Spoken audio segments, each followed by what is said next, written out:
Good morning all of you. Overhead chapter के अंदर हमने पिछली दो क्लास, ओवरहेड कह रहा हूँ, ये स्टैंडर्ड कॉस्टिंग के चैप्टर में पिछली दो क्लास के अंदर हमने मटेरियल वेरिएंस और लेबर वेरिएंस का कंसेप्ट समझा था एंड उसके दो क्वेश्चन करे थे। ठीक है, आज हम ओवरहेड वेरिएंस स्टार्ट करने जा रहे हैं क्योंकि आज का जो कंसेप्ट है वो ओवरहेड के बेस पर है। तो जब हम बात करते हैं ओवरहेड वेरिएंस की तो ओवरहेड के वो दो कैटेगरी में बांटा गया। आज मैं पूरी क्लास में आपको कंसेप्ट समझाऊंगा और नेक्स्ट में इन दोनों के क्वेश्चन नेक्स्ट क्लास में करेंगे। राइट, इसी तरीके से चलेगा, एक क्लास में कॉन्सेप्ट और एक क्लास में क्वेश्चन। तो आज हमें इन दोनों के कॉन्सेप्ट, फॉर्मूले ये सब समझ लेना है और इनका नाम का क्या मतलब है वो समझ लेना। ओवरहेड जैसे कि आपको पता है सारे इनडायरेक्ट एक्सपेंसेस को जोड़कर ओवरहेड बनता है और सारे इनडायरेक्ट एक्सपेंस के अंदर एक में ओवरहेड, इनडायरेक्ट एक्सपेंस के अंदर क्या होता है, variable overhead and fixed overhead. तो दोस्तों ओवरहेड को दो कैटेगरी में बांटा गया, एक वेरिएबल ओवरहेड वेरिएंस, एक फिक्स्ड ओवरहेड वेरिएंस। तो हमने अलग अलग निकालना है क्योंकि वेरिएबल का नेचर क्या है, वेरिएबल ओवरहेड क्या होते हैं, वो ओवरहेड जो यूनिट के वॉल्यूम के बढ़ने से या वॉल्यूम के घटने से वेरी करते हैं। ठीक है जी, वेरी करते हैं। और फिक्स्ड ओवरहेड, उनको कोई फर्क नहीं पड़ता चाहे वॉल्यूम कितने भी हो, यूनिट कितनी भी बढ़ाए, ये हमेशा फिक्स्ड रहेंगे। तो इनडायरेक्ट खर्चों में भी दो टाइप से हम खर्चों को बांटते हैं, एक वेरिएबल इनडायरेक्ट एक्सपेंसेस और एक fixed indirect expense. Indirect expense को हमने क्या बोला, ओवरहेड का। तो सर सबसे पहले हम वेरिएबल ओवरहेड वेरिएंस को देखते हैं, ये क्या कहता है एंड इसका कंसेप्ट क्या है। वेरिएबल ओवरहेड वेरिएंस क्या कहता है।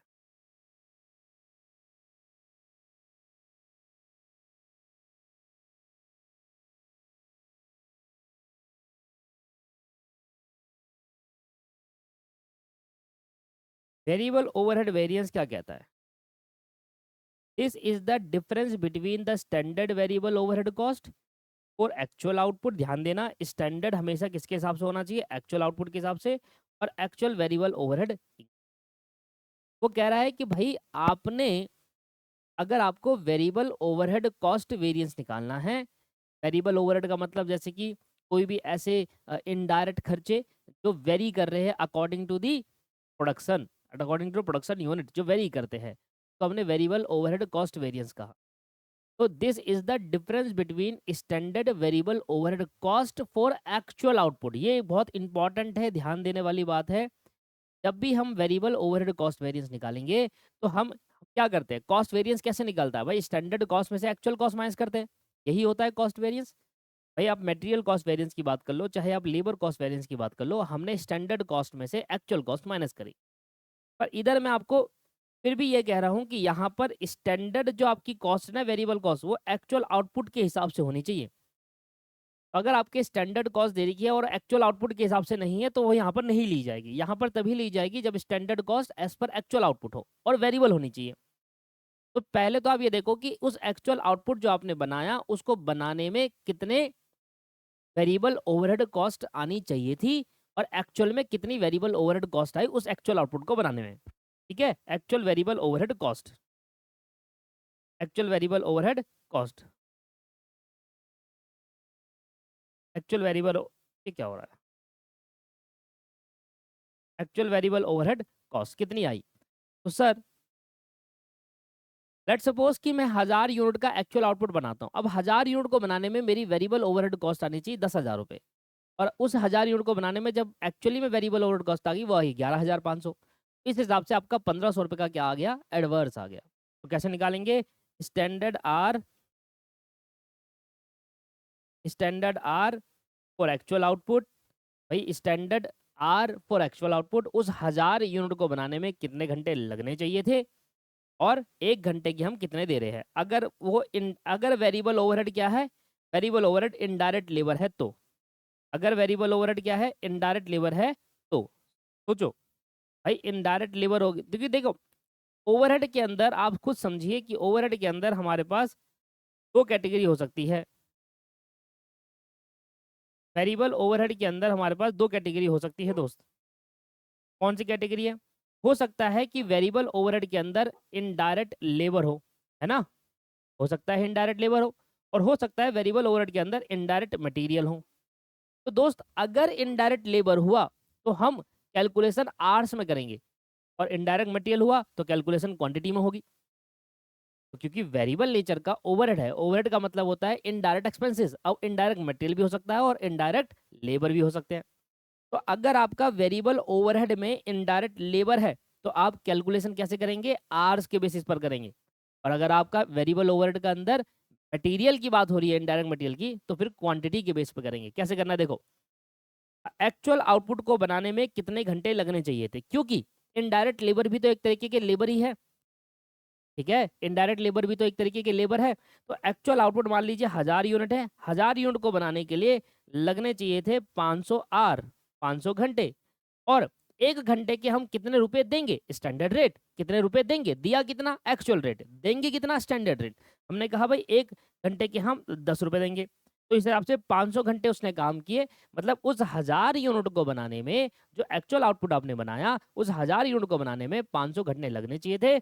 आपने कितने घंटे लगाए, आपने 550 घंटे लगा दिए सर।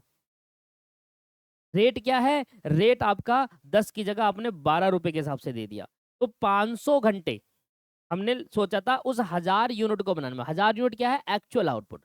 उस 1000 यूनिट को बनाने में 500 घंटे लगने चाहिए थे। 10 रुपए के हिसाब से दूंगा तो 5000 रुपए की कॉस्ट आनी चाहिए थी, ठीक है। और एक्चुअल में कितने की कॉस्ट आ गई, 550 घंटे लग गए, घंटे भी ज्यादा लग गए और रेट भी ज्यादा हो गया। 12 रुपए के हिसाब से 6600 रुपए की कॉस्ट आ गई। इसका मतलब 5000 माइनस 6600, 1600 रुपए आपका एडवर्स आ गया। अगर ये इनडायरेक्ट लेबर है, वेरिएबल ओवरहेड अगर इनडायरेक्ट लेबर है तो कैलकुलेशन आवर्स में की जाएगी। अगर वेरिएबल ओवरहेड इनडायरेक्ट मटेरियल है तो कैलकुलेशन क्वांटिटी में होगी। ऐसे उस 1000 यूनिट को बनाने में कितना रॉ मटेरियल इन आउटपुट लगना चाहिए था, कितना रॉ मटेरियल लगना चाहिए था। हमने कहा उस 1000 यूनिट को बनाने में 5000 केजी रॉ मटेरियल लगना चाहिए था, और 1 केजी मटेरियल 10 रुपए का आता है। समझ में आया, आप कैलकुलेशन वैसी है, बस वहां पर आर्स की बात कर रहे हैं और यहाँ पर आउटपुट की बात हो रही है, मटेरियल की। उस 1000 यूनिट को बनाने में कितने घंटे लगने चाहिए थे, तो लेबर हो रहा है। उस 1000 यूनिट को बनाने में कितना केजी मटेरियल लगता, इनडायरेक्ट, तो ये मटेरियल हो गया। हमने कहा देखो 500 केजी लगना चाहिए था, आपने 550 केजी लगाया, और रेट इस बार आपका 10 की जगह हमें 8 रुपए का बढ़ गया। तो ऐसे में यहाँ पर 5000 रुपए की कॉस्ट आती है स्टैंडर्ड, और यहाँ 550 रॉ मटेरियल लगा 8 रुपए के हिसाब से 4400 रुपए की आती है। इसका मतलब यहाँ पर आपके पास 600 रुपए फेवरेबल हो गया यहाँ। अब फिर से वही कहानी समझो, अब फिर से वही कहानी समझो कि ये जो डिफरेंस आ रहा है, ये जो वेरिएंस आ रहा है वेरिएबल ओवरहेड कॉस्ट वेरिएंस में, जो वेरिएंस आ रहा है, इस वेरिएंस आने की वजह क्या है, ये वेरिएंस आने की वजह क्या है। सर देखो 500 घंटे सोचा था, 550 घंटे लगे, इसका मतलब आर्स की वजह से ये वेरिएंस आ रहा है। या साथ में 10 रुपए की रेट सोचा था 1 घंटे के, पर 12 रुपए के 1 घंटे का रेट दिया। सर प्राइस की, रेट की वजह से भी ये वेरिएंस आ रहा है। तो आर्स की वजह से भी ये वेरिएंस आ रहा है और रेट की वजह से। तो आर की वजह से या आउटपुट, आर की वजह से आने वाले वेरिएंस को क्या कहा जाएगा, और रेट की वजह से आने वाले वेरिएंस को क्या कहा जाएगा, अगर वो इनडायरेक्ट लेबर की बात हो रही है। इसी तरीके से यहाँ पर हमने सोचा था 500 केजी बनाएंगे, बनाया 550 केजी रॉ मटेरियल लग गया, आउटपुट की वजह से आने वाला वेरिएंस, और 10 केजी की जगह 8 रुपए पर प्राइस लगा, तो यहाँ पर रेट की वजह से, प्राइस की वजह से भी वेरिएंस आया। क्योंकि जब हम मटेरियल की बात करते हैं तो आउटपुट और प्राइस होता है, और जब हम लेबर की बात करते हैं तो आर्स और रेट होता है। ये तो मैंने समझाया था आपको दोस्त, दोनों तरीके से कैलकुलेट किया जा सकता है। ये तो बेसिक एग्जाम्पल है।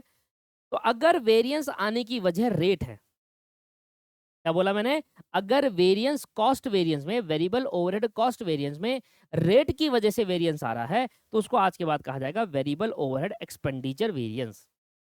और अगर वेरिएंस आने की वजह आर्स है, आर्स, तो उसको कहा जाएगा वेरिएबल ओवरहेड इफिशिएंसी वेरिएंस। क्या समझ आया है, नहीं आया। ज्यादातर इसमें जो वेरिएबल ओवरहेड की बात करें तो ज्यादातर यहाँ पर लेबर आर्स में, अगर कैलकुलेशन, अगर क्वेश्चन के अंदर आपको आउटपुट मतलब जो क्वांटिटी है उसमें भी दे रखा है डाटा, और अगर आपके पास मटेरियल के अंदर, सॉरी, अगर क्वेश्चन के अंदर डाटा जो क्वांटिटी में भी दे रखा है और आर्स में भी दे रखा है, तो आपको हमेशा आर्स को प्रिफर करना है, ठीक है, आपको हमेशा आर्स को। जनरली हम ये मान के चलते हैं जो वेरिएबल ओवरहेड होता है वो हमेशा किसके बेसिस पर होता है, डायरेक्ट लेबर आर के बेसिस पर होता है। जब मैंने कॉस्ट शीट आपको पढ़ाई थी तो आपने कई बार ऐसा देखा होगा कि वहां पर आपको देखा होगा कि जो फैक्ट्री ओवरहेड है या फिर जो वेरिएबल ओवरहेड है, वैसे कहता था 100% ऑफ डायरेक्ट लेबर, ऐसे तो नहीं कभी मैंने देखा कि वहां कह रहा है 100% ऑफ डायरेक्ट मटेरियल। वो कहता है जितना आपका लेबर के आवर्स लगे उतने ही हमारे बेसिस पर ओवरहेड लगेंगे, है ना। ऐसे कहता था, देखा होगा आपने कभी, कभी नोटिस करना आप, कभी भी अगर हम बात करें ओवरहेड्स के ऊपर, तो ओवरहेड्स हमेशा आवर्स के बेसिस पर कैलकुलेशन करते हैं। ये हमें शुरू से कॉस्ट शीट में देखा गया है, कॉस्ट शीट में भी ऐसे ही होता था, वहां पर कभी नहीं बोला, उन्होंने कभी नहीं बोला कि 100% ऑफ डायरेक्ट मटेरियल है या 80% ऑफ डायरेक्ट मटेरियल है। लेबर की बात करिए कि भैया जितने घंटे लेबर लगे उसका 100% लेबर यहाँ पर भी ओवरहेड में भी लगे। इसलिए जब भी डाटा आपको आर्स और आउटपुट दोनों में दे रखा हो तो हमेशा आपको आर्स में प्रिफर करना है। तो वेरिएबल ओवरहेड कॉस्ट वेरिएंस, देखो अगर हम बात करें तो हमने कहा कि भैया 1000 घंटे लगने चाहिए थे उस एक्चुअल आउटपुट को बनाने में, और 10 रुपए के हिसाब से हम पेमेंट करते, पर लगे कितने 950। तो देखो यूनिट आवर्स की वजह से आया डिफरेंस, ठीक है। और हमने सोचा 10 रुपए के हिसाब से पर आवर पेमेंट करेंगे, पर करा 12 रुपए के, तो इसका मतलब रेट की वजह से भी डिफरेंस आया। तो ये जो 1400 रुपए एडवर्स आया, इसमें आवर्स की वजह से भी वेरिएंस है और रेट की वजह से। तो अगर रेट की वजह से वेरिएंस है तो उसको एक्सपेंडिचर वेरिएंस कहा जाएगा, और अगर आवर्स की वजह से है तो उसको एफिशिएंसी वेरिएंस कहा जाएगा। समझ में आया? लॉजिक बड़ा सिंपल सा है, सिंपल एंड सरल है, ठीक है। चलो अब आ जाते हैं हम, अगर आपके जो डिफरेंस है, जो कॉस्ट वेरिएंस के अंदर जो वेरिएंस आ रहा है उसका रीजन आर्स है, सॉरी रेट है, रेट की वजह से जो वेरिएंस आ रहा है उसको हम वेरिएबल ओवरहेड रेट, एक्सपेंडिचर या स्पेंडिंग वेरिएंस कहते हैं। इसके 3 नाम है, वेरिएबल ओवरहेड रेट, एक्सपेंडिचर या स्पेंडिंग वेरिएंस, रेट की वजह से आने वाला डिफरेंस। अब मुझे एक बात बताओ, मुझे एक बात बताओ, आपने लेबर पढ़ा था, आपने मटेरियल पढ़ा था, वहां पर भी आपने देखा था कि आर्स रेट की वजह से आने वाले डिफरेंस को हम variable wage labour rate variance कहते हैं, और प्राइस की वजह से आने वाले डिफरेंस को हम मटेरियल प्राइस वेरिएंस कहते हैं। तो सर जब हम आर्स की बात करते हैं तो ये वही फॉर्मूला है जो हमने लेबर रेट वेरिएंस के अंदर पढ़ा था। अगर आपको ध्यान हो तो लेबर रेट वेरिएंस में हमने क्या फॉर्मूला लगाया था, हमने देखा था भाई स्टैंडर्ड रेट क्या है, हमने कहा स्टैंडर्ड रेट क्या है, ओके स्टैंडर्ड रेट 10 रुपए है। हमने कहा भाई एक्चुअल रेट कितना है, एक्चुअल रेट 12 रुपए है, ओके 12 रुपए है, और मल्टीप्लाई बाय एक्चुअली में आपने कितने घंटे काम किए। ये सेम फॉर्मूला है जो फॉर्मूला हमने लेबर रेट वेरिएंस में पढ़ा था, और वही फॉर्मूला यहाँ पर वेरिएबल ओवरहेड एक्सपेंडिचर वेरिएंस में लगता है। इसलिए क्योंकि जो फॉर्मूला हमने वेरिएबल लेबर में पढ़ा था और जो फॉर्मूला हमने मटेरियल में पढ़ा था एज अ टीज कॉपी हुआ है यहाँ पर, इसलिए वेरिएबल ओवरहेड वेरिएंस आसान लगता है स्टूडेंट। जबकि जब फिक्स्ड ओवरहेड पढ़ाते हैं तो वहां पर सारे फॉर्मूले चेंज हो जाते हैं, इसलिए वो मुश्किल लगने लग जाता है, ठीक है। तो सर जब आपने लेबर रेट वेरिएंस निकाला था तो क्या कहा था, आपने कहा था भाई स्टैंडर्ड रेट क्या था और माइनस एक्चुअल रेट करा मल्टीप्लाई बाय एक्चुअल आर। तो इसी वजह से अगर आपके वेरिएबल ओवरहेड एक इनडायरेक्ट लेबर है तो आप लेबर ओवरहेड एक्सपेंडिचर या रेट वेरिएंस निकालेंगे standard rate minus actual rate multiply by actual our. जब आप मटेरियल प्राइस वेरिएंस निकालते थे तो कैसे निकालते थे, मटेरियल प्राइस वेरिएंस आपने कहा भाई standard price minus actual price multiply by actual quantity, यही कहा था, standard price minus actual price multiply by actual quantity. वही है दोस्तों यहाँ पर देखो, जब आपको डाटा आउटपुट में दे रखा है, आउटपुट में डाटा दे रखा है, इसका मतलब क्या है, वो वेरिएबल ओवरहेड एक इनडायरेक्ट मटेरियल है, लेबर नहीं है वहां पर। अगर आउटपुट में डाटा है तो क्या लेबर थोड़ी होगा, लेबर होगा तो आर्स होंगे। तो आउटपुट में अगर डाटा दे रखा है तो आप समझ लेना कि जो वेरिएबल ओवरहेड है ना उसमें इनडायरेक्ट मटेरियल की बात हो रही है, और उस केस के अंदर आपके पास standard price minus actual price multiply by actual output. Standard rate बोलो या स्टैंडर्ड प्राइस कह लो, एक्चुअल रेट बोलो एक्चुअल प्राइस कह लो, one of the same thing, क्योंकि आउटपुट में डाटा प्राइस में देता है। समझ में आया? तो रेट की वजह से आने वाले डिफरेंस को क्या कहते हैं, रेट की वजह से आने वाले डिफरेंस को variable overhead rate variance expenditure spending variance कहते हैं। और सर आर्स की वजह से आने वाले डिफरेंस या आउटपुट की वजह से आने वाले डिफरेंस को वेरिएबल ओवरहेड इफिशिएंसी वेरिएंस। जब मैंने आपसे बोला था कि लेबर इफिशिएंसी वेरिएंस कैसे फाइंड आउट करा था, आपने बताना जरा। लेबर इफिशिएंसी वेरिएंस आपने कहा था भैया देखो आपके पास जो डिफरेंस है उसके आने का रीजन है आर्स, तो standard R minus actual R और मल्टीप्लाई बाय स्टैंडर्ड रेट, ये कहा था। और यहाँ पर मटेरियल यूसेज वेरिएंस कैसे निकाला था आपने, आपने कहा था standard output minus actual output multiply by standard price. Standard output हमेशा एक्चुअल के हिसाब से होगा, यही था फॉर्मूले। यूसेज की वजह से आने वाले डिफरेंस मतलब वॉल्यूम की वजह से या फिर आर्स की वजह से। तो जो आर्स की वजह से आने वाले डिफरेंस है, क्योंकि देखिए लेबर और वेरिएबल ओवरहेड क्यों आसान हो जाता है, क्योंकि वेरिएबल ओवरहेड के अंदर अलग से कुछ तो एक्सपेंस नहीं है, या तो वो लेबर है या तो वो मटेरियल है। क्योंकि लेबर है तो हमने लेबर वेरिएंस में फॉर्मूला पढ़ा, और अगर मटेरियल है तो मटेरियल वेरिएंस में पढ़ा। इसलिए जब हम वेरिएबल ओवरहेड एफिशिएंसी वेरिएंस निकालेंगे और उसमें अगर डाटा आपको आर्स में दे रखा है तो समझ लेना क्या है, वेरिएबल ओवरहेड के अंदर अगर डाटा आर्स में दे रखा है तो समझ लेना वो इनडायरेक्ट लेबर की बात कर रहा है। देखो वही है, standard R minus actual multiply by standard rate, same as compare to labour efficiency value, यहाँ पर वेरिएबल ओवर। और अगर हम बात कर रहे हैं आउटपुट में डाटा दे रखा है तो क्या है, वो इनडायरेक्ट मटेरियल है। Standard output for standard output, standard quantity for actual output minus actual quantity multiply by standard price. देखो standard output actual output multiply by standard rate बोल दो, प्राइस बोल दो, एक ही बात। क्या आपको समझ में आया? ये था variable overhead variance, same as labour and material, same as labour and material.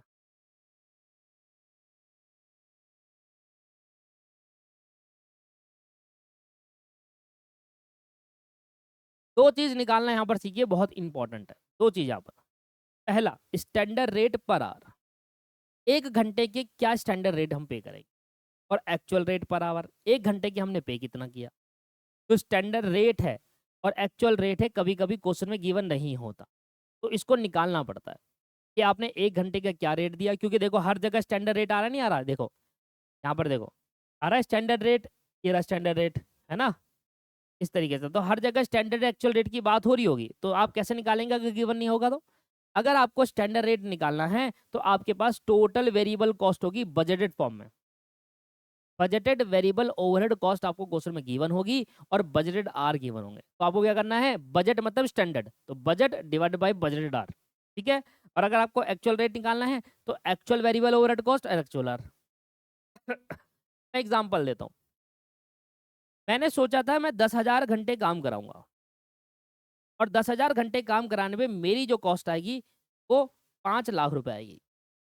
तो 10,000 घंटे काम कराऊंगा तो कॉस्ट 5 लाख रुपए आएगी। भैया एक घंटे की क्या कॉस्ट आएगी, ये निकाल सकते हो नहीं निकाल सकते? सकते हैं।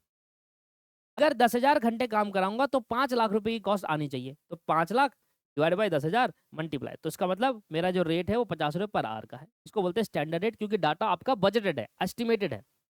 जब आपने एक्चुअल में काम करना स्टार्ट करा तो आपकी कॉस्ट 6 लाख रुपए आ गई, और एक्चुअल आर सिर्फ कितने लगे, 9,000 घंटे लगे। तो जो काम 10,000 घंटे में होना चाहिए वो काम 9,000 घंटे में हो गया, पर कॉस्ट बढ़ गई, 6 लाख रुपए की कॉस्ट आ गई। 6 लाख डिवाइड बाय 9,000 क्या जाएगा, 66.66, क्या आ गया एक्चुअल रेट पर आवर। एक घंटे के मैंने इतने पैसे दिए। आया समझ में? तो कई बार क्वेश्चन के अंदर आपको क्या गिवन नहीं होगा, कई बार क्वेश्चन के अंदर आपको स्टैंडर्ड रेट और एक्चुअल रेट गिवन नहीं होगा। अच्छा सुनो, अगर मान लो आपको आर्स में निकालना है, कई बार ऐसा भी होता है कि आपको बोल रहा है कि स्टैंडर्ड रेट आर में नहीं, स्टैंडर्ड रेट यूनिट में निकालो। क्या करना है, बस नीचे आर की जगह यूनिट आ जाएगा। मैं फिर से एग्जांपल देता हूँ। मैंने सोचा था कि भाई 5,000 यूनिट बनाऊंगा, और 5,000 यूनिट बनाने पे मेरी जो कॉस्ट आएगी वो 5 लाख रुपए की आएगी। एक यूनिट बनाने की कॉस्ट क्या आएगी, 5 लाख डिवाइड बाई 5,000 ना। और अगर आपको एक्चुअल आर यूनिट में देना है तो यहाँ पर यूनिट लिख देना। समझने वाली बात है।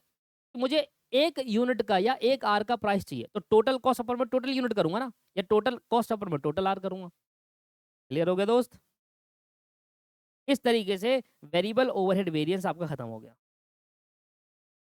क्वेश्चन मैं आपको नेक्स्ट क्लास में करा दूंगा, अभी के लिए सिर्फ कॉन्सेप्ट कॉन्सेप्ट पे ध्यान दे रहे हैं, कॉन्सेप्ट पे फोकस। अब आ जाएगा फिक्स्ड ओवरहेड, जो कि सबसे मुश्किल लगता है हर स्टूडेंट को, क्योंकि इसमें हर फॉर्मूला अलग अलग हो जाता है। फिक्स्ड ओवरहेड कॉस्ट वेरिएंस को दो भागों में बांटा गया, fixed overhead expenditure variance, fixed overhead volume variance. ये फिर भी बहुत आसान है, तीनों, 1, 2 और 3। थोड़ा सा लॉजिक समझने की तरह, और जब इनकी बात आती है तो तोते उड़ जाते हैं। अब फिक्स्ड ओवरहेड वॉल्यूम वेरिएंस को फर्दर 3 बार में बांटा, fixed overhead efficiency variance, calendar variance, ये रहा कैलेंडर, और ये रहा कैपेसिटी वेरिएंस। इसको फर्दर 3 बार में, इफिशिएंसी, कैपेसिटी और कैलेंडर वेरिएंस। तो पहले तो ये 3 समझते हैं कि फिक्स्ड ओवरहेड कॉस्ट वेरिएंस को फर्दर 2 पार्ट में बांटा, एक्सपेंडिचर और वॉल्यूम, इसको क्या मतलब है, क्या है, ये सब समझते हैं।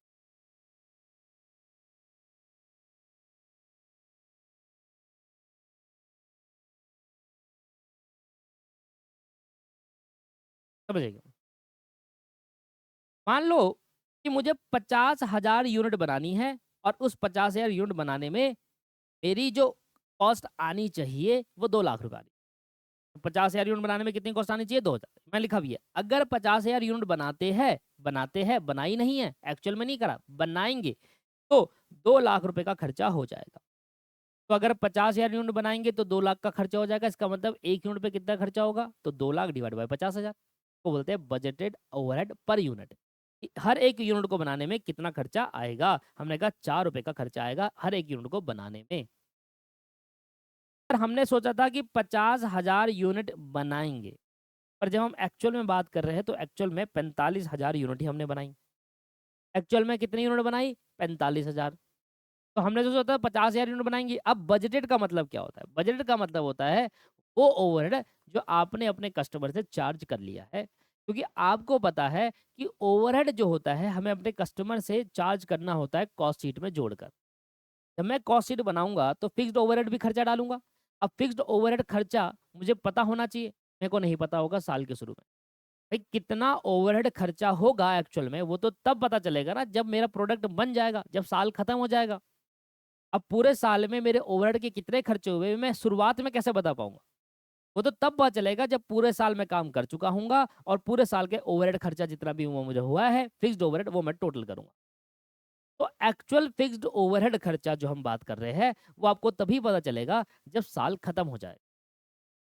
अब साल खत्म होने का इंतजार थोड़ी करूंगा, मैं तो यूनिट बेचता हुआ चलूंगा, जैसे जैसे बनेगी वैसे वैसे बेचूंगा। अब देखिए, हमने मान लीजिए अब जनवरी के महीने से साल शुरू हुआ, जनवरी के महीने में आपने 1,000 यूनिट बेची, तो 1,000 यूनिट पे कॉस्ट भी तो कैलकुलेट करोगे। अब ये कॉस्ट कैलकुलेट करने के लिए आपको कॉस्ट शीट बनानी पड़ेगी, उसमें मेटेरियल खर्चा, लेबर, ओवरहेड एक्सपेंस सब डालोगे, उसमें फिक्स्ड भी तो डालोगे। अब फिक्स्ड तो तभी निकल पाएगा जब पूरे साल की यूनिट आओ। हम क्या करते हैं, हम एक अनुमान लगा लेते हैं कि इस 1,000 यूनिट को बनाने में कितना फिक्स्ड ओवरहेड खर्चा आएगा। वो ओवरहेड खर्चा हम कस्टमर से रिकवर कर लेते हैं, और जब एक्चुअल आएगा तो हम देखेंगे कि हमने ज्यादा रिकवर करा या कम, इसलिए अंडर रिकवरी और ओवर रिकवरी का कंसेप्ट भी आया। तो हम हमेशा अपने फिक्स्ड ओवरहेड जो कॉस्ट शीट में डालते हैं वो एस्टिमेट होते हैं, वो एक्चुअल नहीं होते, वो एस्टिमेट होते हैं, क्योंकि हमें जिस महीने यूनिट बनी उसी महीने बेचना होता है, तो इसमें कॉस्ट कैलकुलेट करनी पड़ेगी। और ओवरहेड की कॉस्ट तभी आ पाएगी जब एंड में टोटल आएगा, और मतलब साल खत्म होगा, तभी पता चलेगा कितना ओवरहेड खर्च हुआ। तो हुआ क्या कि मैं 50,000 यूनिट बना रहा था, सोचा था 50,000 यूनिट बनाऊंगा, और मैंने एक अंदाजा लगा लिया कि इस 50,000 यूनिट पे 2 लाख रुपए का फिक्स्ड ओवरहेड का खर्चा आएगा। ठीक है सर। और मैंने 50,000 यूनिट बनाकर 2 लाख रुपए खर्चा सोचा, और 2 लाख रुपए मैंने अपने कस्टमर से चार्ज कर ली। तो हर यूनिट को बेचने पे मैं अपने कस्टमर से 4 रुपए चार्ज कर रहा हूँ। इसको रिकवरी रेट कहते हैं। क्या कहते हैं? Recovery rate. क्योंकि देखो 50,000 यूनिट बनाऊंगा और उस 50,000 यूनिट पे 2 लाख का खर्चा आएगा, इसका मतलब हर यूनिट पे 4 रुपए का खर्चा आ रहा है। तो अनुमानित है, जो एस्टिमेटेड है, जो मुझे लग रहा है कि इतना आएगा, तो मैं कस्टमर से भी उतना ही चार्ज कर रहा हूँ। अब हुआ क्या, आपने 50,000 इंटू 4 के हिसाब से 2 लाख रुपए अपने कस्टमर से चार्ज कर लिए, मतलब रिकवर्ड ओवरहेड बोलते हैं उसको। रिकवर्ड ओवरहेड कि आपने कितना चार्ज करा, इतना। नहीं नहीं नहीं नहीं नहीं, आप उतना चार्ज नहीं करेंगे, आप उतना चार्ज करेंगे जितना आपने बनाया होगा। Sorry, my mistake. भाई 50,000 तो सोच रहा हूँ ना बनाने की, है ना, पर बनाया कितना? तो यहाँ पर लिखा हुआ है एक्चुअल आउटपुट आपने सिर्फ 45,000 ही बनाया। एक्चुअल आउटपुट आपने कितना बनाया है? 45,000। तो मैं क्या करूंगा, मैं कहूंगा कि देखो, एक यूनिट को बनाने में 4 रुपए का ओवरहेड लगता है फिक्स्ड, और मैंने एक्चुअल में 45,000 यूनिट बनाई, तो जब मैं इसको बेचूंगा तो हर यूनिट पे 4 रुपए कस्टमर से रिकवर करूंगा। इसलिए मैंने कहा ये मेरा रिकवर्ड ओवरहेड हो गया कि 45,000 यूनिट बनाई थी और 4 रुपए के हिसाब से मैंने रिकवर करूंगा, तो 1,80,000 रुपए मैं रिकवर करूंगा। ठीक है। पर एक्चुअली में जब साल खत्म हुआ और जब हमने एक्चुअल फिक्स्ड ओवरहेड इनकम निकाला कि कितना एक्चुअल में ओवरहेड आ गया, वो आ गया 2,50,000 रुपए। अब मेरे को क्या बोला, भाई मैंने तो 4 रुपए के हिसाब से सिर्फ 1,80,000 ही रिकवर करा है, और एक्चुअल में जो ओवरहेड आया वो 2,50,000 का आ गया। तो क्या मैंने ज्यादा रिकवर करा है या कम रिकवर करा है? आपने कम रिकवर कर लिया। इसका मतलब जब हम दो चीजों का कंपैरिजन करते हैं कि रिकवर कितना किया और कितना करना चाहिए था, इन दोनों के डिफरेंस से जो वेरिएंस निकलेगा उसको हम फिक्स्ड ओवरहेड कॉस्ट वेरिएंस कहते हैं, और इसी को अंडर रिकवरी ऑफ ओवरहेड भी कहते हैं। ये लो जी, पहला कंसेप्ट आया फिक्स्ड ओवरहेड कॉस्ट वेरिएंस, जिसका मतलब क्या है, अगर हिंदी में लिखना चाहो लिख सकते हो। इसका मतलब है कि आपने अपने कस्टमर से हर यूनिट के बेचने पर टोटल कितना अमाउंट रिकवर करा। रिकवर ओवरहेड होता है उसको। हमने 45,000 यूनिट बनाई और बेची, उसमें 1,80,000 रुपये हम रिकवर करेंगे। हमने अपनी कॉस्ट शीट में 1,80,000 डाल दिया था। जब साल खत्म हुआ और एक्चुअल ओवरहेड आए तो हमारा 2.5 लाख का खर्चा हुआ था। तो हमारा तो एस्टिमेशन गलत हो गया, तो हमने कम रिकवर करा, ठीक है, अंडर रिकवरी बोला, और इसी को फिक्स्ड ओवरहेड कॉस्ट वेरिएंस का, कि आपने अपने कस्टमर से कम रिकवरी करी 70,000, इसका आपका आपका फायदा नहीं है, घाटा है ये, कम रिकवर करा यार। 2.5 लाख करने थे, मैं तो 1,80,000 ही रिकवर कर पाया, 70,000। सर इसका क्या करते हैं, इस 70,000 का क्या करते हैं? इसका डिफरेंट ट्रीटमेंट है जो हमने ओवरहेड चैप्टर में पढ़ा था, ओवरहेड रिकवरी रेट के अंदर, सॉरी, अंडर और ओवर एब्जॉर्प्शन ऑफ ओवरहेड बोला।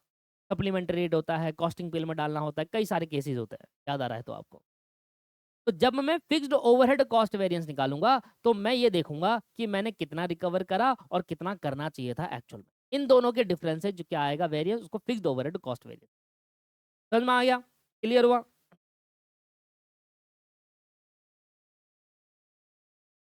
ये तो कॉस्ट। अब आपने देखा होगा, यहाँ पर आपने देखा होगा कि वेरिएंस किस वजह से आया है। ये वेरिएंस आया है कि मैंने 50,000 यूनिट के हिसाब से रिकवरी रेट निकाला था और आपने बनाई कितनी, 45,000। तो ये वेरिएंस आने की वजह क्या है? आउटपुट। भाई मैंने रिकवरी रेट किसके हिसाब से निकाला? 50,000 के हिसाब से निकाला, 45 के, 50 के हिसाब से निकाला। मैंने सोचा था 50,000 यूनिट बनाओगे, मैंने सोचा था 50,000 यूनिट बनाओगे, 2 लाख का खर्चा आएगा, तो हर एक यूनिट को बनाने में 4 रुपए का खर्चा आया, हर एक यूनिट को बनाने में 4 रुपए का खर्चा आ रहा है, ठीक है।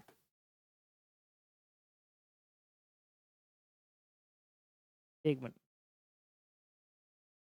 तो दोस्त यहाँ पर हुआ क्या कि मैंने सोचा था भाई 50,000 रुपये का खर्चा आएगा और 50,000 यूनिट बनाऊंगा, मैंने बनाई 45,000, तो यूनिट की वजह से ये वेरिएंस आया है, यूनिट की वजह से वेरिएंस आया, ठीक है सर। तो हमने क्या करा, अब जब वेरिएंस यूनिट की वजह से आता है, यूनिट की वजह से जो वेरिएंस आता है उसको हम फिक्स्ड ओवरहेड वॉल्यूम वेरिएंस कहते हैं, ठीक है sir, fixed overhead volume variance. मैंने कहा ठीक है, मैंने बताओ कितना वेरिएंस आया। तो आपने कहा देखो सर, अगर आप सुनो मेरी बात ध्यान से, अगर आप 50,000 यूनिट बनाते तो 4 रुपए के हिसाब से आप कितना कहते, कितना रिकवर कर लेते, 2 लाख, है ना। 50,000 यूनिट बनाते, 4 रुपए के हिसाब से आप 2 लाख रुपए रिकवर कर लेते, मतलब 2 लाख रुपए बजटेड ओवरहेड है, इतना रिकवर कर लेते जितना आपने बजट बनाया था। 50,000 यूनिट बनाऊंगा, 50,000 पे 2 लाख रुपए मेरा खर्चा हो जाएगा, तो इतना रिकवर कर लेते। पर आपने रिकवर कितना करा, सिर्फ 45,000 इंटू 4 रुपए के हिसाब से आपने 1,80,000 रुपये रिकवर करा। तो अगर आप बजट के अनुसार देखेंगे तो बजट कहता है कि 2 लाख रुपए रिकवर करने चाहिए थे 50,000 यूनिट बनाकर, आपने कम रिकवर करा। क्यों कम करा? क्योंकि आपने यूनिट कम बनाई। अब ये वेरिएंस किस वजह से आया है 20,000 रुपए का? ये वॉल्यूम आउटपुट की वजह से आया। इसको हम फिक्स्ड ओवरहेड वॉल्यूम वेरिएंस कहें। निकालेंगे कैसे? कहेंगे भैया देखो, आपने इतना रिकवर करा था 1,80,000 और आपने करना था बजटेड आउटपुट ओवरहेड जो कि 2 लाख रुपए करना था, अगर 50 बनाते तो। कम बनाई तो कम करा, यूनिट की कम करने से आपने 20,000 कम रिकवर करे एज पर बजट। इसका मतलब 20,000 पे आपका क्या आ जाएगा, एडवर्स आ जाएगा, बजट के अनुसार 20,000 पे कम रिकवर करे, इसी को फिक्स्ड ओवरहेड वॉल्यूम वेरिएंस कहते हैं। समझ में आ गया? तो फॉर्मूला क्या है कि भैया आपने कितना ओवरहेड रिकवर करा, एक्चुअल में कितना रिकवर करा 1,80,000, तो 45,000 यूनिट के हिसाब से करा, पर हमने कितना बजट ओवरहेड एस्टिमेट करा था 2 लाख रुपए, तो आपने 2 लाख से कम रिकवर करा क्योंकि यूनिट कम बनाई इस वजह से, है ना, यूनिट कम बनाई।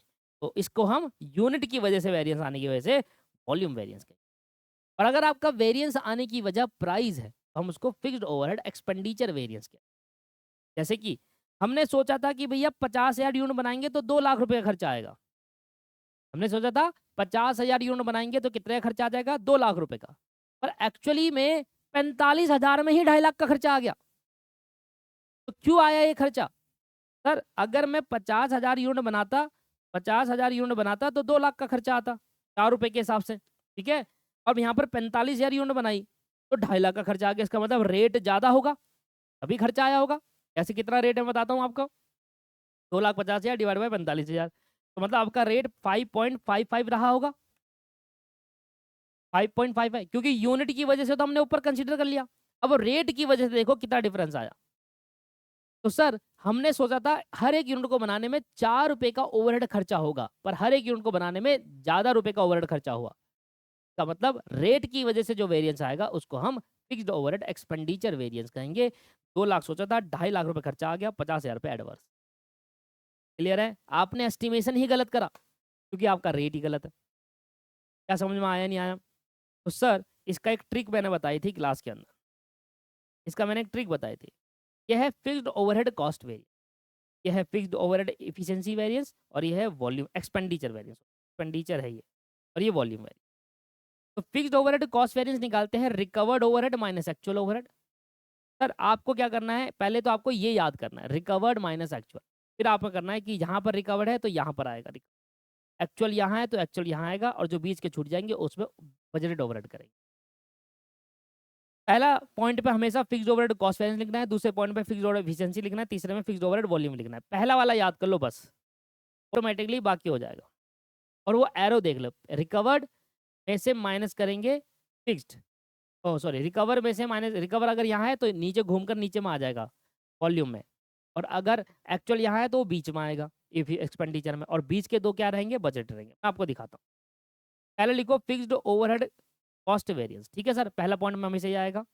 दूसरा लिखेंगे fixed overhead expenditure variance, and तीसरा लिखेंगे फिक्स्ड ओवरहेड वॉल्यूम वेरिएंस। अब आपको पहला याद करना है, सिर्फ पहला याद करना है, बाकी अपने आप हो जाएंगे। पहला क्या कहता है, कॉस्ट वेरिएंस। कॉस्ट वेरिएंस का मतलब है कि कितना आपने रिकवर करा और कितना एक्चुअल में ओवरहेड आया। तो फॉर्मूला होता है recovered overhead minus actual overhead, recovered overhead minus actual overhead, ये आपका फॉर्मूला है, रिकवर्ड माइनस एक्चुअल। ठीक है, इसको याद कर लो बस। अब करना क्या है, आपको दो एरो बनाने हैं, इसको ऊपर नीचे नहीं कर सकते आप। पहले पॉइंट पे ये आएगा, दूसरे में एक्सपेंडिचर ये आएगा, तीसरे में वॉल्यूम आएगा। ये ट्रिक का पार्ट है। अब आपको क्या करना है, ये वाली लाइन उठा के ये जो यहाँ है वो यहाँ पर पुट करना है, तो जो रिकवर ऊपर था वो नीचे आ जाएगा, और जो एक्चुअल है वो बीच में आ जाएगा, एक्चुअल बीच में आ जाएगा। तो जब भी आपका क्वेश्चन इसका आएगा तो तीन चीज तो आपको निकालनी है, एक तो रिकवर्ड ओवरहेड, एक बजटेड ओवरहेड, और एक एक्चुअल ओवरहेड। एक्चुअल आपको गिवन होगा, बजट आपको गिवन होगा, रिकवर निकालना है। रिकवर कैसे निकालोगे, बजटेड ओवरहेड में बजटेड यूनिट तो पर यूनिट आ जाएगा, और मल्टीप्लाई बाय एक्चुअल आउटपुट। तो एक यूनिट पे कितना खर्चा आ रहा है, और एक यूनिट पे अगर 4 रुपये खर्चा आ रहा है तो बनाई कितनी एक्चुअल में, वो है। तो रिकवर्ड ओवरहेड कहता है कि एक्चुअल आउटपुट जो आपने बनाया उस पर हर एक यूनिट पे मेरा कितने का ओवरहेड आ रहा है, ओवरहेड पर यूनिट, ये ऐसे निकालते हैं। तो सर रिकवर्ड जो है ऊपर दे रखा है वो नीचे आ जाएगा एक्चुअल, ये एरो याद कर लो। उसके बाद जो बीच में है उसमें बजट आ जाए। ये देखो, ये रिकवर्ड यहाँ दे रखा है, मैं क्या करूँगा, ये रिकवर्ड यहाँ दे रखा है, ये यहाँ लिख दूँ, क्या आ जाएगा यहाँ पर। ये एक्चुअल यहाँ दे रखा है, इसको बीच में लिखेंगे, क्या आ जाएगा बीच में। और सर जो बीच के खाली बच गए उसमें क्या लिखेंगे, उसमें बजटेड ओवरहेड लिखेंगे। याद हो गया, ट्रिक समझ में आ गई, बजटेड ओवरहेड, और यहाँ पर भी बजटेड ओवरहेड।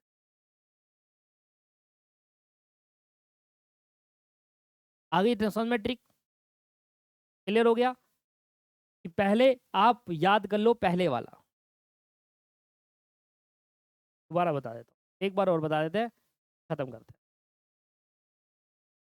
पहले आप पहला वाला याद कर लो, कॉस्ट वेरिएंस कहता है रिकवर्ड कितना करा आपने, और माइनस आपका एक्चुअल कितना हुआ। अब ये जो यहाँ है वो यहाँ पर आ जाएगा, और जो यहाँ है वो यहाँ पर आ जाएगा। तो रिकवर्ड कितना करा हमने, कहा भाई रिकवर्ड ये रहा, और ये आपका यहाँ पर आ जाएगा फॉर्मूले में, और एक्चुअल आउटपुट कितना है, ये आपका यहाँ पर। अब जो बीच में बच जाएगा उसमें क्या लिखेंगे, बजटेड ओवरहेड, बस खत्म। होप अब आपको समझ में आ गया कि कैसे करना। पर इस फॉर्मूले, तीनों फॉर्मूले को लगाने से पहले आपको पहले तीन चीज फाइंड आउट करनी पड़ेगी। क्या क्या, ये तीनों चीज, एक्चुअल, रिकवर्ड और बजट। कुछ तो आपको क्वेश्चन में दे ही रखा होगा और कुछ ही निकालना होगा। एक्चुअल हमेशा क्वेश्चन में गिवन होगा, बजट आपको गिवन नहीं हो तो निकाल लेना, और अगर रिकवर्ड गिवन नहीं है तो वो तो निकलेगा। रिकवर्ड हमेशा निकालोगे। रिकवर्ड निकालने के लिए आपको दो चीज चाहिए, एक चाहिए एक्चुअल आउटपुट, एक चाहिए बजटेड ओवरहेड पर यूनिट। के लिए आपको ये निकालना पड़ेगा, एक्चुअल आउटपुट आपको क्वेश्चन में रखा होगा, रिकवर्ड आ जाएगा। लॉजिक के साथ समझोगे तो समझ में आएगा। रिकवर्ड का मतलब क्या है, जितनी यूनिट आपने बनाई हर यूनिट पर मैंने कितना चार्ज करा अपने कस्टमर से, यह है रिकवर्ड।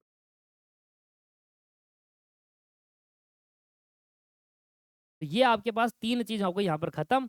इसके बाद अब आ जाओ सर, ये सब वही बातें हैं कि आपने निकाला कैसे। बजट ओवरहेड कैसे निकालेंगे, कितने घंटे काम करे, मल्टीप्लाई बाय 1 घंटे कितने रेट है। एक्चुअल आउटपुट क्या रिकवर कैसे निकालेंगे, मैंने अभी दिखाया कि कितने एक्चुअली में आपने काम करा आवर्स और 1 घंटे के आप कितने बजट ओवरहेड है, ये सब आपको निकालना आता है। अब आ जाते हैं fixed overhead efficiency variance. Efficiency कहाँ से आ गया सर, ये फिक्स्ड ओवरहेड वॉल्यूम वेरिएंस के 3 पार्ट है, इफिशियंसी, कैपेसिटी और कैलेंडर। अब फिक्स्ड ओवरहेड जो वॉल्यूम वेरिएंस को 3 भागों में बांट रहे हैं, इफिशियंसी, कैपेसिटी और कैलेंडर, ये तीनों और पढ़ते हैं और फिर हमारा ये कंसेप्ट खत्म हो जाएगा। सर हर ये 3 चीज ना, इफिशियंसी जो हो गया, कैपेसिटी जो हो गया और कैलेंडर वेरिएंस जो हो गया, ये तीनों चीज अपने आप में अपनी बातें कहते हैं। हर एक बात अपने अपने कुछ कह रहा होता है, तो अगर इनकी बातें आपको समझ में आ गई है क्या कह रहा है, तो ही आपको कौन समझ में आए। ध्यान देना, एक यूनिट को बनाने में स्टैंडर्ड टाइम लगता है 2 घंटे का। एक यूनिट को बनाने में कितना टाइम लगता है, 2 घंटे का टाइम लगता है। एक्चुअल आउटपुट आपने बनाया कितना, 500 यूनिट। एक यूनिट को बना 1 घंटे के बजट ओवरहेड आता है 10 रुपये, मतलब 1 घंटा अगर काम करेगा लेबर तो 10 रुपये खर्च हो जाएंगे, ऐसे एस्टिमेटेड। ठीक है, एक्चुअली आवर कितना घंटे काम करा, 800 घंटे, और बजट आवर कितना है 1200। हमने सोचा था 1200 घंटे काम करेगा पर करा 800 घंटे। अब मेरी बात को ध्यान समझना, पहले तो निकालो standard are for actual output. ये क्या है सर, कि उस एक्चुअल आउटपुट को बनाने में कितने घंटे लगने चाहिए थे। आपने एक्चुअल आउटपुट कितना है 500, मैंने कहा ये रहा 500, 500 आपका एक्चुअल आउटपुट है। और एक यूनिट को बनाने में स्टैंडर्ड टाइम लगता है 2 घंटे का। तो मेरे हिसाब से उस 500 यूनिट जो आपने एक्चुअल में बनाई, उसको बनाने में 1000 घंटे लगने चाहिए थे, और आपने लगाई कितने घंटे, 800 घंटे।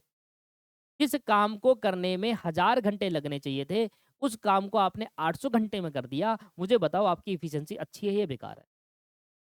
तो labour fixed overhead efficiency variance कहता है कि उस एक्चुअल आउटपुट को बनाने में कितने घंटे लगने चाहिए थे। हमने कहा 1000 घंटे लगने चाहिए थे। ठीक है, 1000 घंटे लगने चाहिए, तो फिर हमने पहले निकाला standard are for actual output, कि भैया उस एक्चुअल आउटपुट को बनाने में कितने घंटे लगने चाहिए थे, 1000 घंटे। और आपने एक्चुअल में कितने घंटे लगाए, हमने कहा 800 घंटे लगाए। इसका मतलब आपने कितने घंटे बचा लिए, 2 घंटे बचा लिए, तो आपकी इफिशियंसी अच्छी हुई। अगर आपने 2 घंटे बचा लिए, तो हर घंटे काम करने के क्या कॉस्ट आ रही थी, 10 रुपये आ रही थी। तो 200 घंटे बचाने पर आपने हर घंटे के 10 रुपये बचाए। इसका मतलब टोटल कितना पैसा बचा लिया आपने, 2000 रुपये फेवरेबल। ये हमारा है fixed overhead efficiency variance. Efficiency अच्छी होने की वजह से इतना कॉस्ट का हमें बेनिफिट हुआ, 2000 फेवरेबल। क्या आपको इफिशियंसी वेरिएंस समझ आया।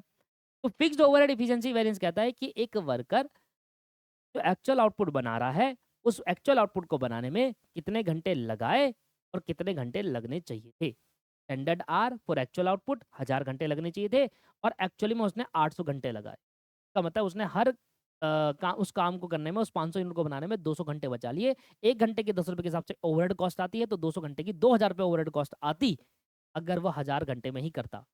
क्योंकि उसने 200 घंटे बचाकर 2000 रुपये हमारे बचा लिए, इसको फेवरेबल। समझ में आया। इसको कहते हैं फिक्स्ड ओवरहेड इफिशियंसी की वजह से कितना हमें बेनिफिट हुआ, वो इफिशियंसी वेरी।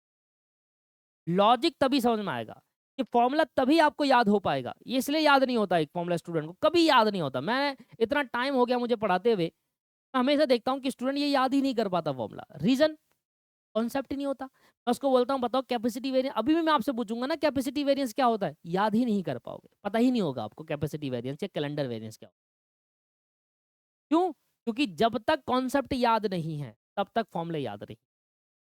इसका एक ही तरीका है, कोई ट्रिक नहीं है इसमें याद करने की, तो एक ही ट्रिक है, क्या, fixed overhead efficiency, fixed overhead calendar और फिक्स्ड ओवरहेड कैपेसिटी।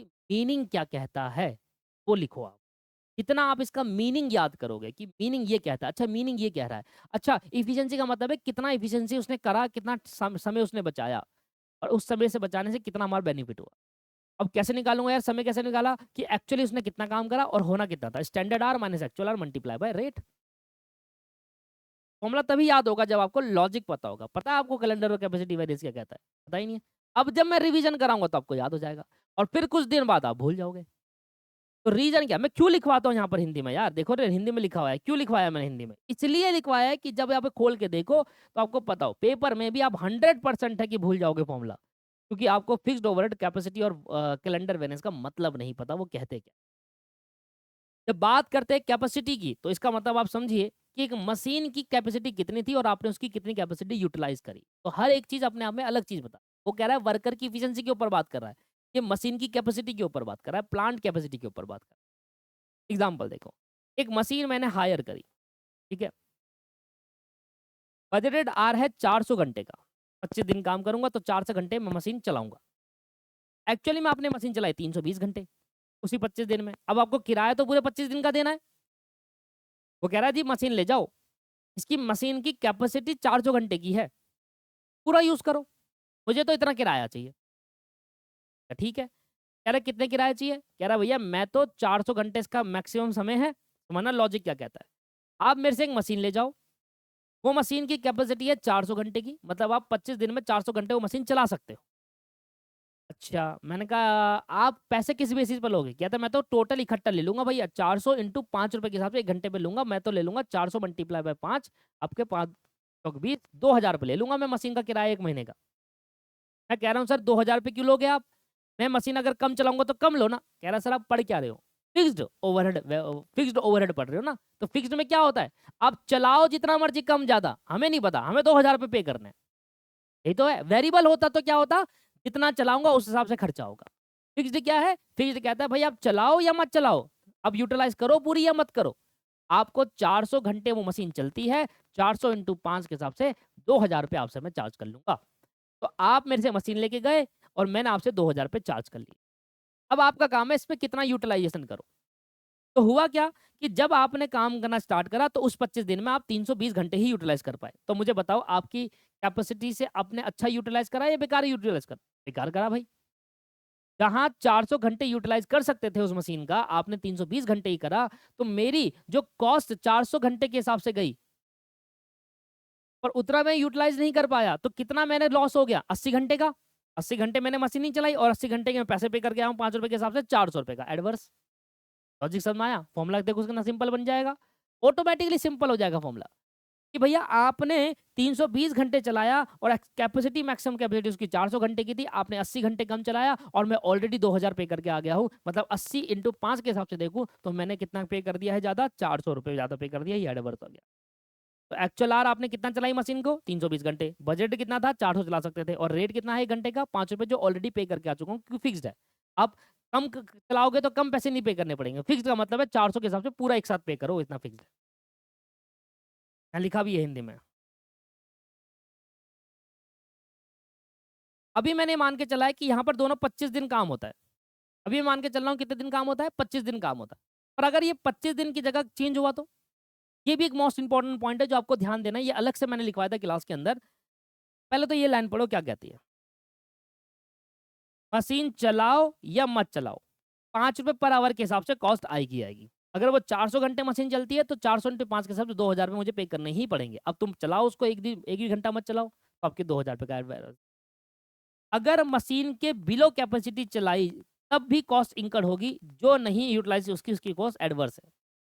मशीन के बिलो कैपेसिटी आपने चलाई, जहां वो 400 घंटे चल सकती थी आपने 320 चलाई, तो आपने कैपेसिटी को यूज नहीं करा, और कैपेसिटी ना यूज करने की वजह से भी कॉस्ट इंकर्ड हुई मेरी, क्योंकि फिक्स्ड है, टोटल कैपेसिटी के अनुसार पैसा जाएगा, पर आपने कैपेसिटी यूज नहीं करी तो वो कॉस्ट एक्स्ट्रा आपकी इंकर्ड होगी बेफालतू की। मैंने 80 घंटे नहीं चलाए ना, तब भी मैंने उसकी पेमेंट कर पाया कराना मैंने मजबूरी में, तो मेरी कॉस्ट बढ़ गई, तो बेकार हुआ, अच्छी बात है, एडवर्स है।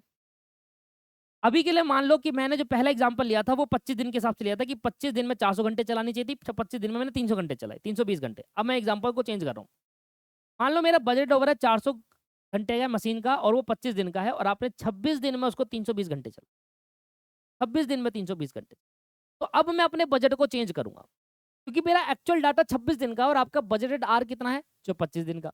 तो अब आप क्या करोगे, आपने बजटेड आर को एक्चुअल डेज के हिसाब से, जितना एक्चुअली में काम करा, एक्चुअल दिन काम करा, उसके हिसाब से अपने बजटेड आर को दोबारा सेट करो।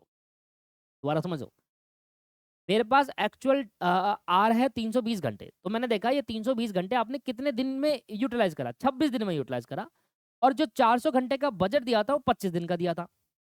तो अब मैं अपने एक्चुअल डाटा को तो कभी चेंज नहीं करता, आपको पता है एक्चुअल डाटा कभी चेंज नहीं होता, बजट होता है स्टैंडर्ड होता है, क्योंकि वो एस्टिमेटेड होता है, वो हमने लगाया। तो 25 दिन में 400 घंटे अगर मशीन की कैपेसिटी है तो 26 दिन में कितनी कैपेसिटी यूज कर सकते थे, तो अब आप क्या करोगे, अब अपने बजटेड डाटा को एक्चुअल दिन के हिसाब से कन्वर्ट करो। जब हम अपने बजटेड आवर्स को एक्चुअल डे के हिसाब से कन्वर्ट करते हैं तभी तो कंपेरेबल हो पाएगा ना। अब यहाँ पर 25 दिन का डाटा, यहाँ 26 दिन का, मैं कैसे कंपेयर करूँ? तो कंपेयर करने के लिए बजटेड डे आवर को हमने एक्चुअल के हिसाब से कन्वर्ट करा। तो मैंने कहा भाई 400 घंटे हैं 25 दिन के हिसाब से, तो 26 दिन के हिसाब से कितना होगा? 416 घंटे। तो अगर आप 26 दिन मशीन चला रहे हो तो उसकी मैक्सिमम कैपेसिटी 416 घंटे की है। अब कंपेरेबल है। अब मैं कहूंगा देखो बजटेड आर मेरा 416 घंटे 26 दिन का और एक्चुअल आर मेरा 320 घंटे 26 दिन का। अब ये कंपेरेबल है। इसका मतलब जब आप बजटेड आर को एक्चुअल दिन के हिसाब से कंपेयर कन्वर्ट करते हो, बजटेड आर को कन्वर्ट करते हो एक्चुअल डे के हिसाब से, उसको रिवाइज्ड बजटेड आर कहते हैं। पहले इस बात को समझो कि रिवाइज्ड कब निकालूंगा? रिवाइज तब निकालूंगा जब मेरा एक्चुअल जो डाटा है वो 25 दिन का है और जो बजटेड डाटा है वो भी 25 दिन का है। तो फिर रिवाइज निकालने की जरूरत क्या है? दोनों कंपेरेबल है या नहीं है? और अगर एक्चुअल डाटा किसी और दिन का है 26 का और रिवाइज बजटेड डाटा है 25 दिन का, तो फिर बजट को एक्चुअल के हिसाब से कन्वर्ट करूंगा, that's called revised budgeted R. और उसके बाद जहां मैं एक्चुअल आर और बजटेड आर को कंपेयर कर रहा था पहले, क्यों? क्योंकि दोनों 25 दिन के हिसाब से थे। अब मैं दोनों को कंपेयर नहीं करूंगा। अब कहूंगा देखो एक्चुअल जो है आर मेरा 320 घंटे का है 26 दिन का है, और बजट नहीं लूंगा यहाँ पर मैं। क्यों नहीं लूंगा? क्योंकि बजट 25 दिन का है और रिवाइज बजट 26 दिन का है। तो यहाँ पर मैं रिवाइज बजट लूंगा। यहाँ मैं क्या लूंगा? रिवाइज बजट 26 दिन का। तो दोनों 26 दिन के हिसाब से हो गए। तो अब ये कंपेरेबल है। क्या आपको समझ में आया कि कब रिवाइज बजट आर निकालते हैं? समझ में आया?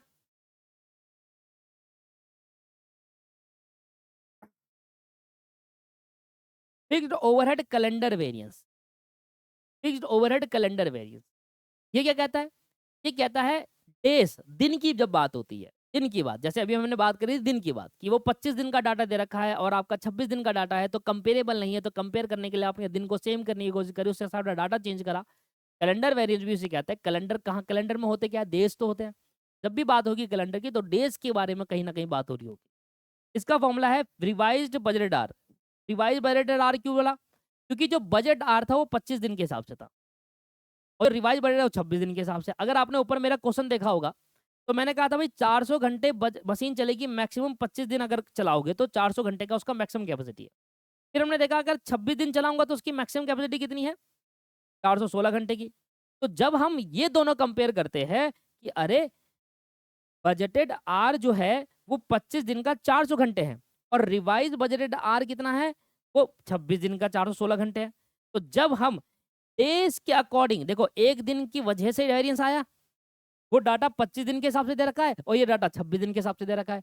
तो अगर डेज की वजह से जब वेरिएंस आता है उसको कैलेंडर वेरिएंस कहते हैं। और कैसे निकालूंगा? रिवाइज बजटेड मेरा कितना है? रिवाइज बजटेड आर यह है 416 घंटे का और बजट आर कितना है? 400 घंटे का, मल्टीप्लाई बाय, मतलब एक घंटा एक दिन में एक्स्ट्रा चलाऊंगा तो 16 घंटे आपकी मशीन एक्स्ट्रा चल सकती है। और हर घंटे मशीन एक्स्ट्रा चलेगी तो मेरी कॉस्ट कितनी आएगी? 5 रुपए की। क्योंकि देखो जैसे ही मैंने एक दिन एक्स्ट्रा चलाया मेरी 16 घंटे की कैपेसिटी और बढ़ गई, तो मतलब मुझे 16 घंटे के पैसे और देने पड़ेंगे जहां से मशीन खरीद के लाया। अगर आप मेरे से मशीन खरीद के ले जाओगे, मैंने कहा भाई 25 दिन के 400 घंटे मशीन चलेगी, तो मैं 5 रुपए के हिसाब से पेमेंट करूंगा, 500 2000 रुपये ले लूँ।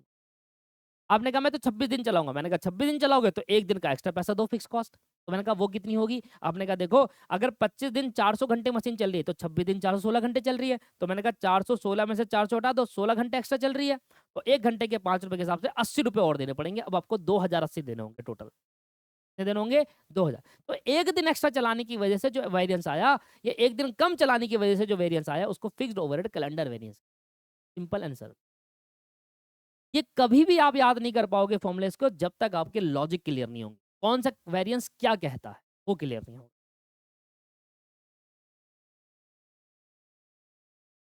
ये देखो सर 800 घंटे चलाऊंगा एक दिन में, 25 दिन चलाना है, और यहाँ एक्चुअल है 750 घंटे 24 दिन का।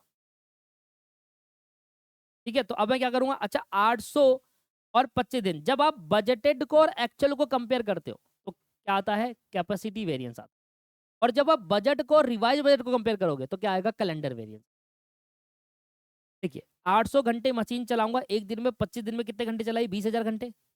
और इसने 750 घंटे मशीन चलाई एक दिन में, 24 दिन है, इसमें चलाई 18,000 घंटे। अब मैं क्या कहूंगा? अब मैं कहूंगा देखो कि मेरा यहाँ पर जो बजट है वो 25 दिन का है और एक्चुअल है 24 दिन का। तो अब मैं इसको कन्वर्ट करूँ, मैं कहूंगा 20,000 घंटे जो मशीन चलाई 25 दिन में, तो 24 दिन में कितनी होगी? अगर 25 दिन में आप 20,000 घंटे मशीन चला रहे हो, डिवाइड बाय 25 मल्टीप्लाई बाय 24, तो 19,200 घंटे चलाओगे आप। इसको बोलते हैं रिवाइज बजटेड आवर। जब आप अपने बजट को एक्चुअल दिन के हिसाब से कन्वर्ट कर। बजट आपका कितना डाटा था, 20,000 घंटे, 25 दिन का था, और एक्चुअल कितना था, 24 दिन का। तो अब मैंने बजट को एक्चुअल के हिसाब डे के हिसाब से कन्वर्ट करा, तो रिवाइज बजट आ गया। अब कहानी ये है कि जब आप रिवाइज बजट आर और एक्चुअल को कंपेयर करोगे तो कैपेसिटी वेरिएंस आएगा, और जब रिवाइज बजट आर और बजटेड आर को, रिवाइज बजट आर और बजट आर को कंपेयर करोगे तो कैलेंडर वेरिएंस लिखा भी है। नंबर ऑफ डे की वजह से budgeted data and actual data को कंपेयर नहीं कर सकते, क्योंकि एक 24 दिन के हिसाब से और एक 25 दिन के हिसाब से। तब हम बजटेड डाटा को एक्चुअल डाटा के हिसाब से चेंज करेंगे, जिससे हम कंपेयर कर पाए। और जब हम बजटेड का 25 दिन के हिसाब से उसको 24 दिन में कन्वर्ट करेंगे, उसको हम क्या कहते हैं, रिवाइज बजटेड डाटा या रिवाइज बजटेड आर कहेंगे। जब हम बजटेड डाटा को एक्चुअल डाटा के हिसाब से कन्वर्ट करते हैं, उसको हम रिवाइज बजटेड डाटा कहते हैं, और इसका मतलब रिवाइज बजटेड आर। कैसे निकाला मैंने, 20,000 घंटे थे 25 दिन में, तो 24 दिन के कितने हो गए, 19,200 घंटे। समझ में आया? अब याद रहेगी हमेशा क्या बात याद रहेगी। अब दो चीज याद रखेगा हमेशा। पहला, कि जब मैं एक्चुअल एक्चुअल डाटा को कंपेयर करता हूं रिवाइज बजटेड डाटा से, ठीक है, एक्चुअल डाटा को रिवाइज बजटेड कंपेयर करता हूं तो कैपेसिटी आता है, ठीक है। और जब मैं ये देखता हूं कि अच्छा बजट रिवाइज बजटेड कितना है, 25 दिन का, 24 दिन का, और बजटेड कितना है, 25 दिन का, तो जब मैं रिवाइज और बजट आर को कंपेयर करता हूँ, यार ये तो सर 24 दिन का आ रहा है 19,200 रुपए की कॉस्ट, और यहाँ पर आ रहा है 20 दिन का सर, सॉरी 25 दिन का 20,000 रुपए की कॉस्ट, तो इन दोनों कंपेयर करके क्या आता है, कैलेंडर वेरिएंस। देखो 19,200 घंटे, 19,200 घंटे क्या है, ये रिवाइज बजटेड आर 24 दिन के हिसाब से, और 20,000 घंटे 25 दिन के हिसाब से। अब देखो एक दिन एक्स्ट्रा बढ़ा, और वो एक दिन एक्स्ट्रा बढ़ने पे कितने मेरे घंटे काम हुए, 800 घंटे कम काम हुए, एक दिन एक्स्ट्रा कम काम हुआ, क्योंकि 19,200 और 20,000 घंटे। तो आपसे वो पूरा पैसा चार्ज करेगा, पूरे 20,000 घंटे, उसे 20,000 घंटे के पैसे चार्ज करेगा आपसे वो, और आपने उसे 19,200 घंटे काम करे, तो मतलब एक दिन कम काम करने की वजह से आपने 800 घंटे कम यूज करा, और 800 घंटे कम यूज करने पे आपका 6,000 रुपये का एडवर्स आ गया, क्योंकि आपने तो पे करोगे ही। भाई पेमेंट तो हम उसके हिसाब से करेंगे ना जितना हिसाब से हमने हायर करी। अगर मैं 25 दिन के लिए मशीन हायर कर रहा हूँ तो पेमेंट भी 25 दिन के हिसाब से करूंगा, पर अगर आप उसके कम चलाते हो तो पेमेंट पूरी 25 दिन के हिसाब से जाएगी। अगर आप कम चलाते हो, अगर आप कम चलाते हो, पर अगर आप 25 दिन के हिसाब से ज्यादा चला लेते हो, पेमेंट 25 दिन के हिसाब से जा रही है, तो आपने एक दिन जो एक्स्ट्रा चलाया वो आपका बेनिफिट है, ये पैसे थोड़ी दोगे, ठीक है। फेवरेबल तभी तो होगा। यार मैं 25 दिन के लिए मशीन चला लेकर आया, ठीक है, अब मैंने 26 दिन चला लिया और पेमेंट मैंने उतनी करी, मैंने एक्स्ट्रा नहीं दिया, तो फायदा हो गया ना मेरा, राइट। पर मैंने 25 दिन के हिसाब से पेमेंट करी और मैंने चलाया कितने दिन, सब 24 दिन, अब मेरा घाटा हो गया क्योंकि पेमेंट तो मैं कर चुका हूँ। इस तरीके से समझ में आया दोस्त। ये था आपका पूरा प्रॉपर ओवरहेड, वेरिएबल और फिक्स्ड ओवरहेड। होप आपको फिर से समझ में आया होगा तो मैंने क्लास के अंदर कराया है। आज के लिए हम इतना रखेंगे, नेक्स्ट क्लास में इन दोनों के कंसेप्ट के क्वेश्चन करें। Have a nice day, bye bye and take care, thank you.